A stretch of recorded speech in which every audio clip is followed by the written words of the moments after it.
So let's start opening up some of these photos, shall we? So let's open up one of these guys. Bloody hell. That's very different. Yeah, if you notice, the roadway is blue. Yes, it is. On all of the shots. And what we were discussing is the fact that the red layer of the... Look at the fogging too over here. Yeah. Oh, Yeah. you can see that in the bitmaps. Everything just shows up in that. I think the red layer was highly affected. This is the same thing that happened with the other ones. Remember, the blue was all over the map. Yeah, it was. Yeah. Yeah. What level of vacuum was being used there? That was -6. That's the one that was in Bill's chamber. Yeah, but for only 4 hours. Okay. You see, that he should have left it in there for at least 72. So there's the third one on this one. They're very different, aren't they? Very different. God. See, there's the blue again, right? Now look at, see there, Look the at the rocks gravel, are yeah. blue. This is blue. Oh, by the way, this is, what do you call it? Fogged the hill here a little bit. Yeah. Was it the same exposure you were using there? Everything. Everything the same. Okay. Yeah. And these two went in the tank together as the same, right? They were all developed together. Interesting. Very interesting. Because the exposure on the right-hand picture looks like it's slightly overexposed. I have a light meter. I kept it right in the circle on all of these. Okay. Don't forget, though, I'm shooting the opposite direction. But you've got another one where you're shooting the same direction, though. Yeah, so let's take one I'm shooting in on the same direction. That's exactly what I predicted would happen. Yeah. Yeah. What was the level of vacuum on that? 10 to the -4? 6, but for only 4 hours. Okay. Like the red's gone here. Yeah, it certainly affected it very badly, which you can see very clearly from those pictures. The very least you could say is the film is seriously damaged. Okay, what about this? This will be interesting. How about, let's take a look at this shrub here. Shit. Yeah, that's almost the identical spot that you shot it at, right? I mean, that's probably as good a demonstration as you need, because that then shows how different the left-hand picture is, because that's almost underexposed. Yeah. And it's showing some strange colors. There is both. Okay, these are the Ektachrome 100, right? They went in the tank at the same time. They came out at the same time. They get hung up to dry at the same time. Just imagine how good the picture would be if they were using the special film we're told they had, which they didn't. I think you proved your case there. Yeah. I think Bill's done a great job on that. His film didn't do this. His film, the one that guy was using, it was more fogged than anything else. It's a different film, though, he's using. Yep. That's going to make a big difference, too. Yep. This is Ektachrome. This is Kodak Ektachrome 100. That was the film used in the Hasselblad cameras on the lunar surface, we're told. Yes, Yeah. if they were even able to take a picture on the lunar surface, they'd have serious problems with the quality, even with the special film. The fact is that they're all screwed. This is all fogged over here. Yeah, it's funny how the control roll is so overexposed, isn't it? Yeah. But the colors are there. Like, the colors are proper, though. Yeah, they are. You know, they're like the browns are brown, greens are green, the rocks are the right color. Like it's all the proper colors. Like, these are all blue, and this is about the best one that came out on the vacuum one, though. But all over here, it's fogged. It's all fogged here.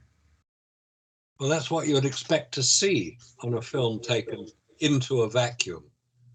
But you don't see it on any Apollo photographs. It's just colors just all over the map. Yeah, they are. Let me share the screen for a minute, and I'll just show Marcus the comparison against the NASA photo. We'll just pull these two photographs up. I just pushed them up to 300%. So you take a NASA, one of their photographs, right? And that's what it looks like. You can see it's at 300%. And here's one of the ones that came out at 300%. And you can see the damage at 300%. Yeah, you can. That's happening all the way through here. Doesn't matter where you go. That's at 300%. Yeah. Very distinct damage. And that's when you start to see what's happening with the emulsion inside. It doesn't matter where you go in there. It's been affected quite badly. Look at this. Just disgusting, eh? Yeah. It's not even throughout the photograph either. When you come here, you can just see it. It's just starting to get just a little blurry at 300%. But everything is there. Yeah. The reticule's still perfect. It doesn't have any distortion around it whatsoever at 300%. So that's a NASA photograph against something that actually went into a vacuum chamber. Well, this one claimed that they were in a much greater vacuum for a much longer time, and this is one that was only 10 to the -6 for 4 hours without radiation, without temperature variances or anything else. That's what people need to see. That's a good point. Because that's the comparison to what NASA claims that they did, their quality of photographs. Let's put the challenge out there, shall we? That anybody who disputes what we're saying, anybody who disputes that we have done this correctly, then do it yourself. Get a vacuum chamber, get the film that we used, and find out that it doesn't work. Well, you can physically see it off gas in Bill's videos, which we can present. Well, of course it'll outgas. I mean, that's the whole point of a vacuum. That's what it does. And he was saying, wasn't he, that there was a lot of residue inside the chamber after he'd used it. When Robert did the testing, it actually blocked his filters up. So where's that residue coming from? Come on, you guys, if you're disputing what we're saying, answer that question as a start and do your own test to prove that we're wrong. We're not wrong. Your criticism of us is wrong because you're desperate to support the Apollo narrative, which is now falling apart. Well, it has fallen apart. So we can demonstrate quite clearly. I think the viewers need to have some more content other than the fact of what we have discovered and what we have done so far. And there's a lot of people that were not around during that time period. There's a lot of people that are new to the subject and they don't have any previous experience on it. So I think what we should do is we should look through the past history of the people who claimed that the moon landing was a hoax. And the best site to do that is the Aulis site. And you've chosen a particular topic here with Phil Coots. I think first you should go over the creation of this particular website with Mary Bennett and David Percy. The Aulis website, Aulis online here, different thinking.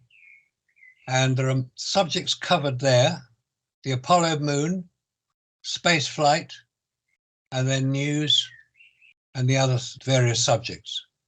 There are so many articles on there, and once you start reading them, this website was established by David Percy and Mary Bennett at the time they published their definitive book on the subject, Dark Moon, and that was in 1999.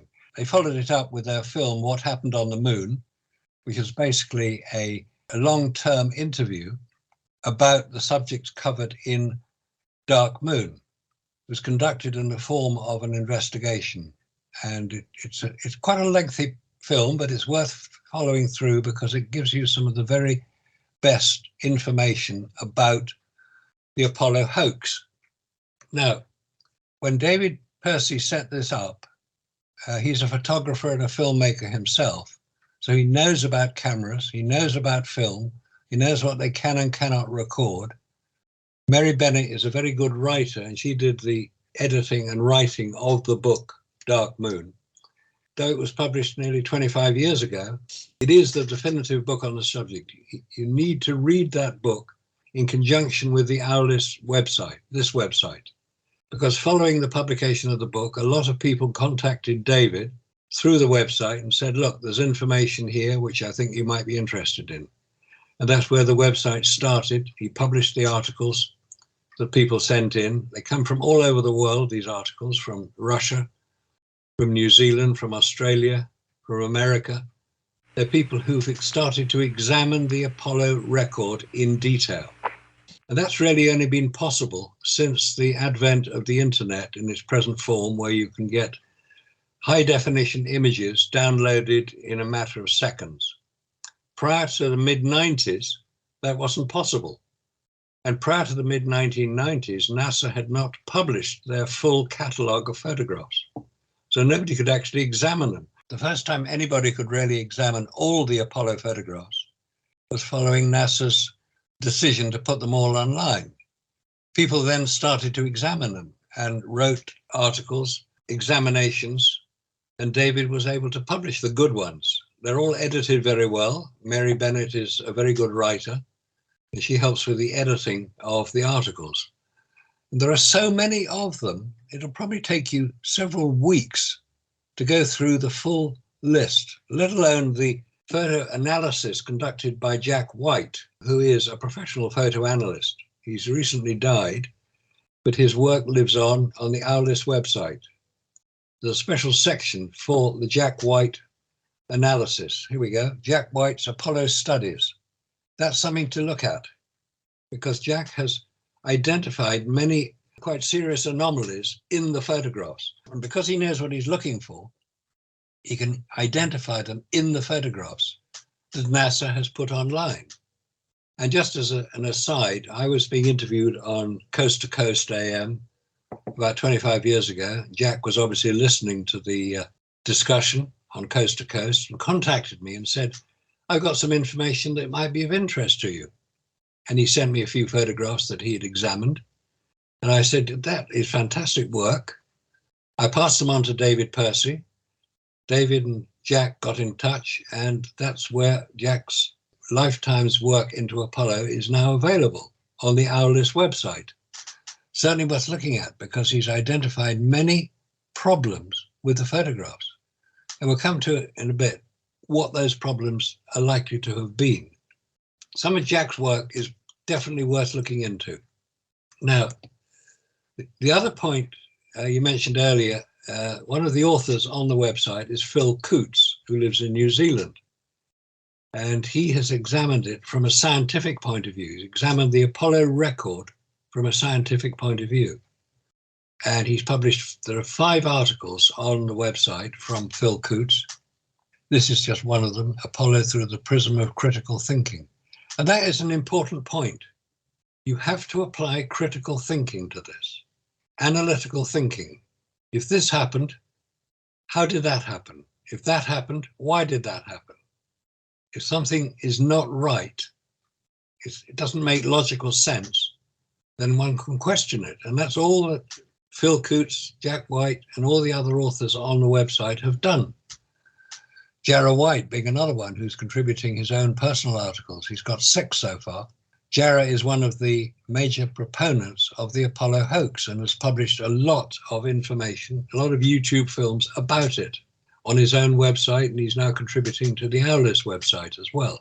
Jarrah White's website is moonfaker.com. So you know where he's coming from. Certainly we're checking those out as well. Now what Phil Coots did, he asked a very simple question. Should humans be landing on the moon and not returning to build a moon base? 3 of his articles, which were published in NEXUS Magazine, ask that question. What now for a moon base? And there are various other points that Phil Coots has made, which stand up to a lot of scrutiny, because Phil has just gone to the official NASA records, examined them, dissected them, and come to conclusions that the Apollo missions could not have happened, could not possibly have happened, to the extent that no human has been further from Earth than low Earth orbit, which is the furthest human has been is 400 miles on the repairing of the Hubble Space Telescope. Now, one of the points that Phil makes is the Saturn V rocket. That whacking great rocket we all saw take off and disappear out of sight about 2 minutes after it took off. Was it powerful enough to do the job it was supposed to do? This is critical thinking. This is examining, saying, well, NASA says that the Saturn V rocket was carrying 125 tons, 130 tons into low Earth orbit. Well, you can calculate how fast it has to be going to carry that amount of weight into low Earth orbit. And it wasn't going fast enough. So what was the problem? Was it that the engines were not as powerful as we were told they were? We were told there were 5 F1 engines on the Saturn V rocket, each of which was producing 1.5 million pounds of thrust. So you can calculate the weight that it would be required to lift with that amount of power. Did it get into low Earth orbit? Or did the Saturn V rocket just fall down into the Atlantic after it had gone out of human sight from Cape Canaveral or Cape Kennedy and is in the bottom of the ocean? Ah, I hear somebody say, but Jeff Bezos has recovered one of those engines from the Atlantic Ocean. Yes, he has. It's on display in Seattle. But he doesn't tell us where he recovered it from, where exactly he recovered it from, because you can calculate if a rocket is going to go to the moon, it has to achieve a certain speed at a certain point in its flight. And if it's not going fast enough, it's not going to get to the moon. The Saturn V rocket appears to be not going fast enough to get to the moon. The calculations can be done, the calculations have been done to demonstrate that it was false information, i.e. fake news. Now that picture there we're seeing from Popular Mechanics, the next giant leap, and it shows the Apollo lunar lander, presumably. That's a 1966 photograph or sketch. That's right. Repeated in 2019. Yeah, thank you. Yeah, that's a good point. Repeated in 2019. But what it shows is the Saturn V rocket engine, assuming it was on the moon, would have moved the dirt on the lunar surface into striations, which would be obviously visible. This was a painting by Norman Rockwell, who was very particular about getting everything accurate. And he consulted NASA people to say, well, what would it look like on the moon? And they told him. But if you look at the later alleged real photographs of the Apollo lander on the lunar surface, there's no such information about striations caused by the rocket. There's a problem with that. If the F1 engines were not as powerful as we're told they were, it couldn't have lifted the rocket to the required height, carrying the weight we're told it carried. Because if it was as powerful as it is claimed to be, why weren't those same engines then used on the space shuttle, which was a smaller load to get into orbit? And it only had to go into Earth orbit, but they didn't use the Saturn V rocket engines, the F1 engines, again. They were never used again. And as Phil Coots made very clear, they're not even mentioned in the latest reports from the GOA, General Accounting Office, to power any of the new rockets. The SLS is not powered by the Saturn F1 engine, which it should be. It's powered by space shuttle engines, which are much less powerful. Anyway, the Apollo 11 Saturn V seriously underpowered. So people have been looking at this more recent information for 10 years now. The Aulis site has been in existence for 25 years. So there's a collection of articles there which is so necessary to read, understand, and think about critically. One of the other points made, which I think is very relevant, is if you look at any photograph of an Apollo command module, which is the only part of the rocket that ever returned to Earth, we're told, you'll see on it handles, which were obviously then used by astronauts to do their EVAs, to make sure that they could grip onto something. The handles were made of aluminium, and they were constantly being told how hot it is when you return from space in the command module. Aluminium melts at 600 degrees centigrade. The temperatures generated are in excess of 3,000 degrees centigrade. So how are the aluminium handles still in existence on the command modules when they return to Earth? On display in the Air and Space Museum for Apollo 11, the London Science Museum for Apollo 10, They've all got the handles on them. So that's a question which has been asked and not been adequately answered. In the filming of many of the Apollo missions, were mannequins used on stage sets, were models used of the lunar lander. This would appear to be the case, given that many of the photographs, which if you examine them closely, you'll see that the astronaut in the photograph is quite often in an identical position between 2 or 3 different photographs. That wouldn't happen if you were photographing a real human moving around. You wouldn't get stationary astronaut, the famous Grand Prix on the lunar surface. What a stupid thing to do. Gun your car so it'll go at about 15 kilometers an hour, or whatever the top speed was. And we're told that this was just so that they could practice going fast. What's going on? How did they know they weren't going to hit a rock? There are plenty of rocks around. There's no GPS back in those days. If they'd hit a rock and injured themselves, damaged the vehicle, there was no rescue. There's no vehicle rescue service. There's no human rescue service. They should have been behaving in a sensible, controlled manner, not in a schoolboy jumping around fashion. The Apollo 11 press conference is one of the most depressing pieces of film you'll see.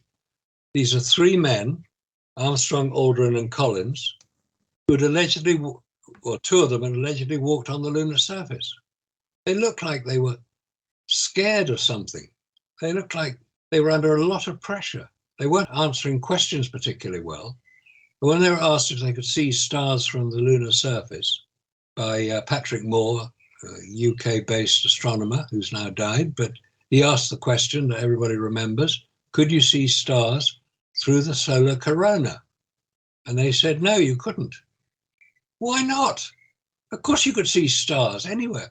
All you've got to do is to look up from the lunar surface, assuming you were there, and you would see stars. You would see a canopy of stars that would be so overwhelmingly beautiful that you would mention it when you got back to Earth. You would say, I saw the stars unimpeded by Earth's atmosphere.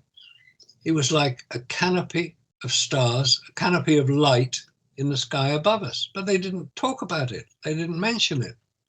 So it's, again, an anomaly in the Apollo record.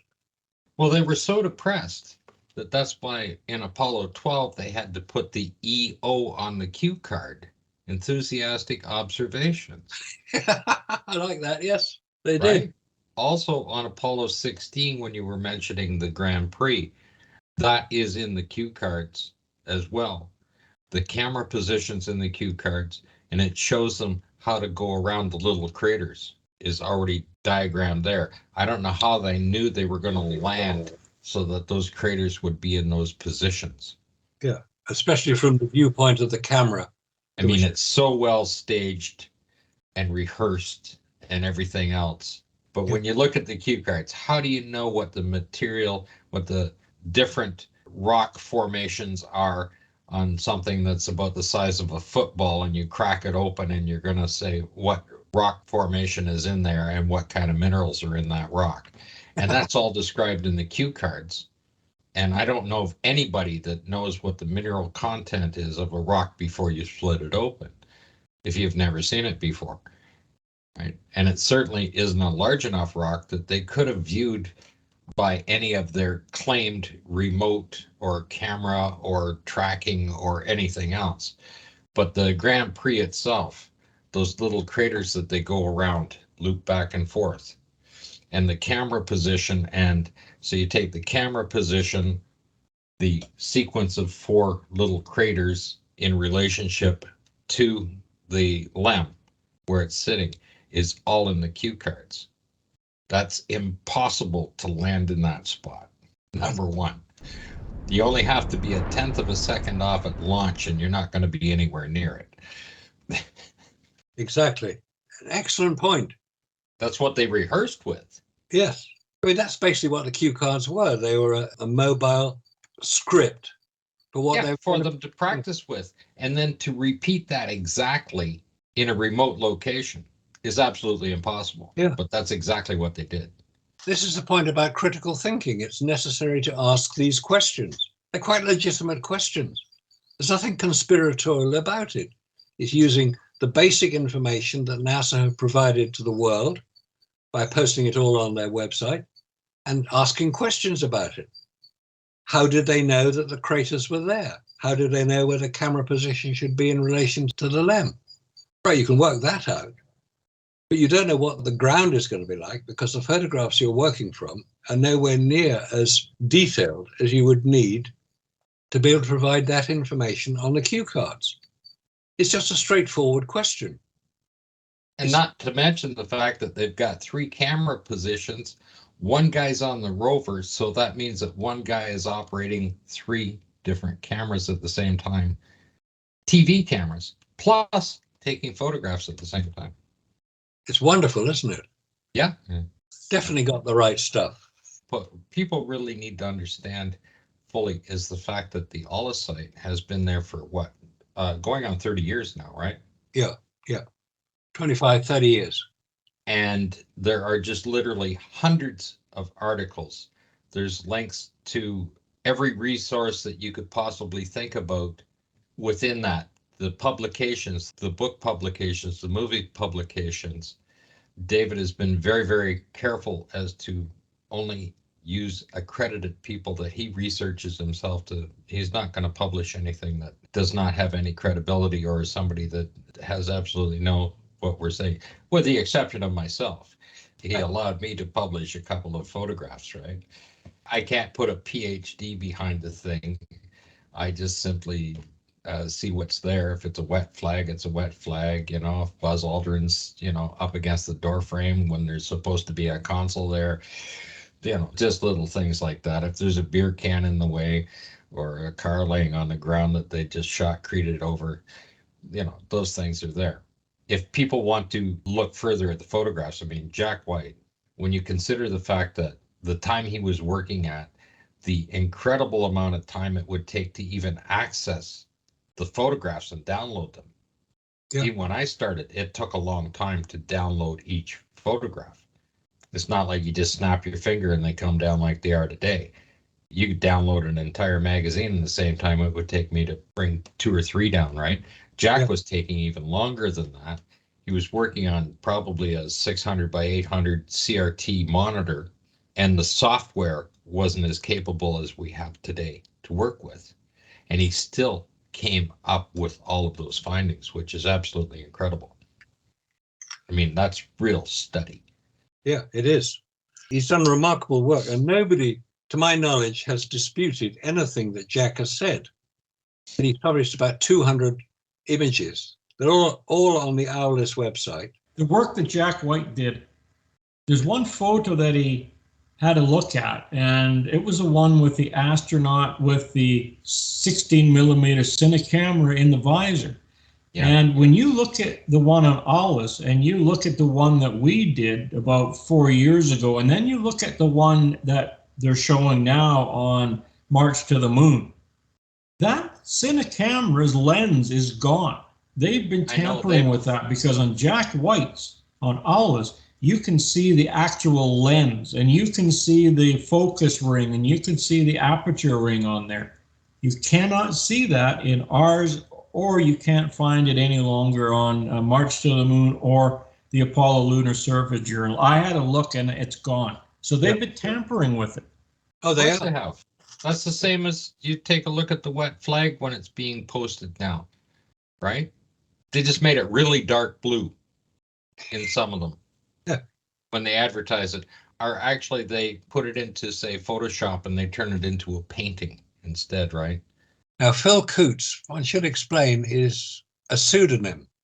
He does have a PhD, but because he was not prepared to tolerate the criticism he would receive as a professional scientist working today, he used a pseudonym, which I think is quite sensible. And that's why nobody can find him. So what you've got there is basically the image as NASA predicted it would be, but not as it actually was. Oh, here's the famous footprint on the lunar surface. This is the one from a movie that was made that was sitting here. Yeah. And of course, they're showing it as they pull back, there's no LEM, there's no other footprints, there's only the single footprint. It's a very strange viewpoint, that. It's quite misleading. National Geographic appears to have produced it.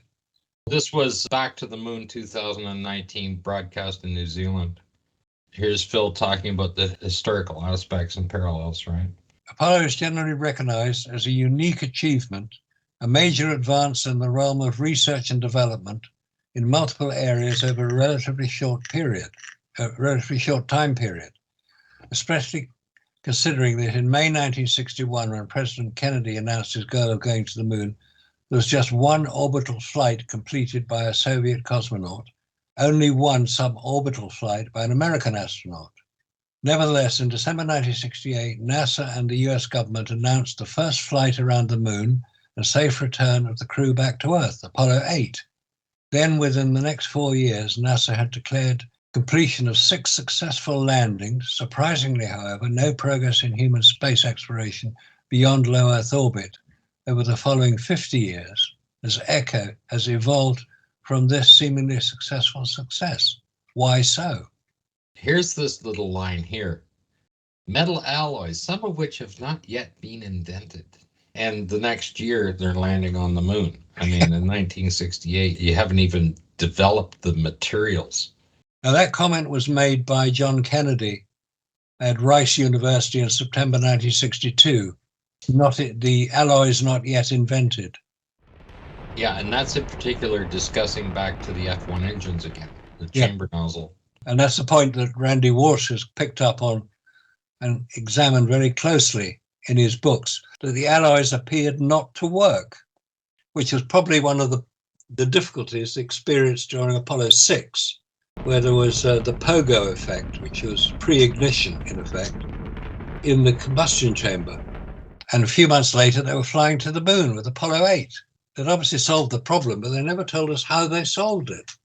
They knew there was a problem. So again, a logical thought would be, well, how did they solve it? Explain the science behind it. Don't just say you solved it. Explain how you solved it. And this is a thing that NASA always seemed to omit. It's one of the steps of the scientific investigation. You have to explain what is going on. If you claim to have solved the problem of the alloy in the engines, how did they overcome the considerably higher temperature in the engine, in the F1 engines? How did they overcome the problem with the heat to ensure the integrity of the engine, that it would deliver the power that was required and we're told existed? How did they do that?